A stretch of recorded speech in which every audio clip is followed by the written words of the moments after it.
सो finally women's reservation bill संसद में pass नहीं हुआ। ऐसा फर्स्ट टाइम हुआ इंडियन हिस्ट्री में कि बीजेपी कोई बिल लेकर आया, वो पास नहीं हुआ। ऐसा क्यों हुआ और क्यों बीजेपी इतना जल्दबाजी में बिल लेकर आया, ये वेरी गहरा मुद्दा है। इसलिए ऐसा हुआ कि जो वुमेन्स रिजर्वेशन बिल थे, वुमेन्स रिजर्वेशन सभी ने चाहते थे, सभी ने सपोर्ट किया, लेकिन उसके साथ दूसरा एक बिल था, वो था delimitation. That is the point of controversy. Delimitation bill को रिजर्वेशन बिल के साथ इसको जुड़ा दिया गया। डिलिमिटेशन ये क्या है, ये समझना पड़ेगा पहले। मान लीजिए अभी लोकसभा में 553 सीट है। अगर 33% वुमेन्स रिजर्वेशन दिया जाए तो बहुत जो नेता है उसको कुर्सी चला जाएगा, तो क्या होगा। तो इसलिए नेताओं को मिलकर और बीजेपी ने डिफरेंट वे सोचा। उन्होंने सोचा कि अगर 33% जो रिजर्वेशन महिला के लिए संरक्षण किया गया, वो अगर 554 सीट से इंक्रीज करके अगर वो दिया जाए तो कैसा लगेगा, ये बीजेपी का मकसद था।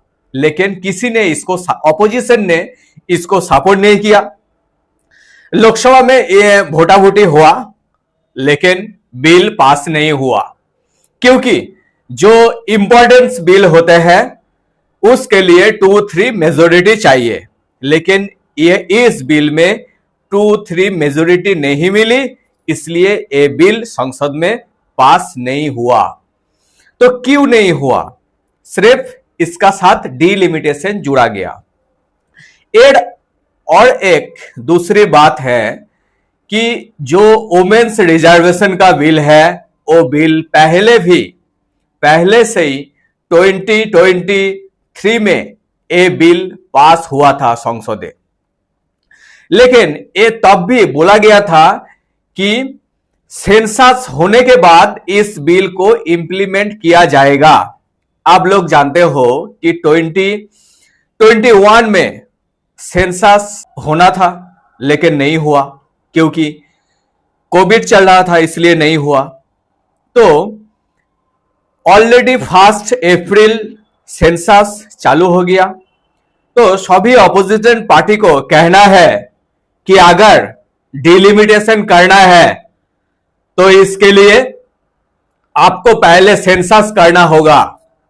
कांग्रेस बोल रहा है कि पहले सेंसस होगा, कितने आंकड़े निकल आएगा, दलित आंकड़े कितने हैं, इसको आने के बाद ही ये बिल लागू होगा। इसलिए ऑपोजिशन इसके अगेंस्ट वोट दिया एंड इसलिए ये बिल संसद में पास नहीं हुआ। तो अगर ये बिल पास होती तो क्या होती, से बहुत कुछ होता है। इसमें जो डेमोग्राफी है, हमारा जो लोकसभा कॉन्स्टिट्यूशंसी है, उसको जो डेमोग्राफी है, ये डेमोग्राफी चेंज हो जाएगा। कैसे, मान लीजिए अभी 554 असेंबली सीट है, कॉन्स्टिट्यूएंसी सीट है। अगर इसको इंक्रीज करके 850 कर दिया जाए तो उसके तहत जो एरिया है वो एरिया बदलना होगा। एमपी जो है उसको तहत वोट करना होगा। तो बहुत सारे ऐसा कुछ मुद्दा है जो डिलिमिटेशन के साथ साथ ये मुद्दा भी आपको करना होगा, इंप्लीमेंट करना होगा।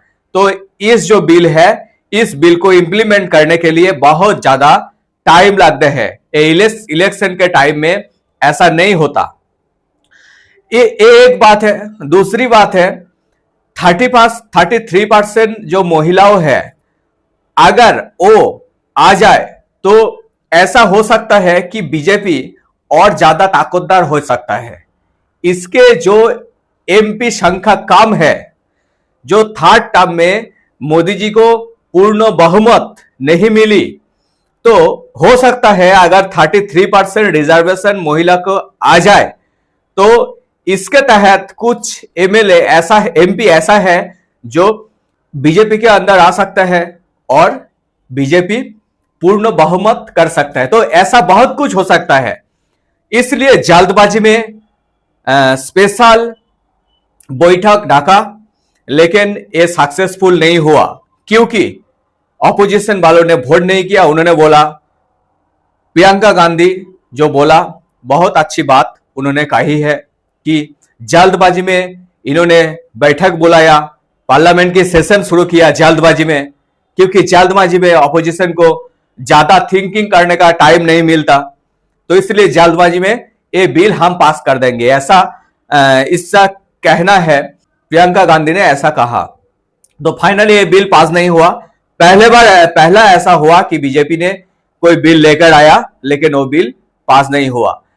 इसलिए और जो ऑपोजिशन है, शशि थरूर है, सभी ने बोला कि अगर आप ओनली वुमेन रिजर्वेशन बिल लेकर आओ हम पास कर देंगे, लेकिन ये डिलिमिटेशन जो है इसी के साथ ये पास नहीं होना चाहिए। लेकिन बीजेपी का भी वुमेन्स रिजर्वेशन बिल नहीं लाएंगे, क्योंकि अगर लाएंगे सिर्फ डिलिमिटेशन को बात देकर, तब उनका एमपी बहुत लोग नेता का चेयर हट जाएगा। Thank you.